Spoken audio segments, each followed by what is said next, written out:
Veel zinnen hebben we den tweeden drama, en de rie van drama's wat zich naam Wer ist Jesus? Wo wir kijken naar Jesus in ganze Leben von Geburt, dergten sie in een mission joren, en wo gestorben daar en opstond dat voor dood. En zo dus veel zinnen kijken we naar Jesus in een mission joren.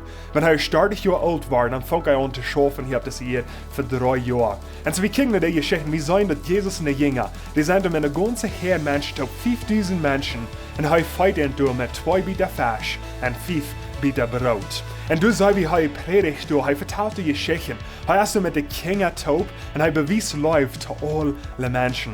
En we zien dat nu ja Jesus met zijn vriend taub, met Lazarus, Maria en Martha, en hij leert hen toe ook.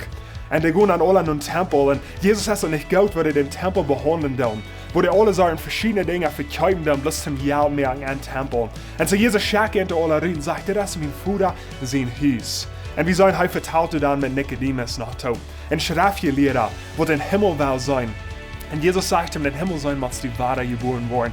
Und yes. Und wir sagen, dass die Jünger und Jesus, die gehen und die drieben bei sich yes darüber. Die waren ändert, wenn sie der Freund Lazarus als Daut gegangen. Und er geht durch und er wagt Lazarus ab von Daut. Wir sehen auch viele andere verschiedene Wunder, was Jesus tut. Und wo er läuft, das bewiesen zu jeder Person, was er begegnen wird. Aber besonders, weil wir die Geschichte haben, wo Jesus und Nikodemus taub sind. Nikodemus, ein Schriftgelehrter, wird alles hat getan in der Schrift, einmal opfern das. Er kommt zu Jesus und sagt, wo kann ich den Himmel sein? Und Jesus sagt ihm, den Himmel sein, muss die Ware geboren sein. Und jetzt. Und er sagt, ein Fleisch wirst du geboren, aber zum Himmel sein muss die ein Yes Ware geboren sein. Und Nikodemus sagt, ich kann einmal alles tun, was die Schrift sagt, dass ich tun soll. Und Jesus sagt ihm, die Erradung, die kommt nicht von wo du das, die kommt von Welt, die glaubst. Und so, wenn du an Jesus glauben das, dann hast du die Erradung bei dir. Und Nikodemus sagt, wo kann ich die Erradung kriegen, wenn ich einmal opfern will?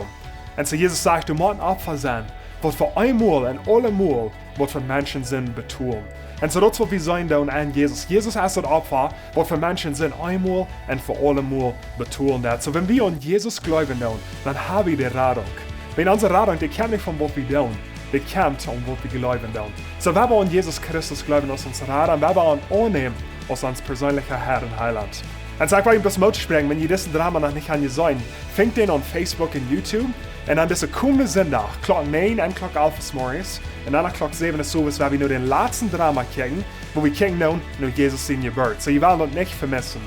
Gott segne uns, hat eine gute Weg.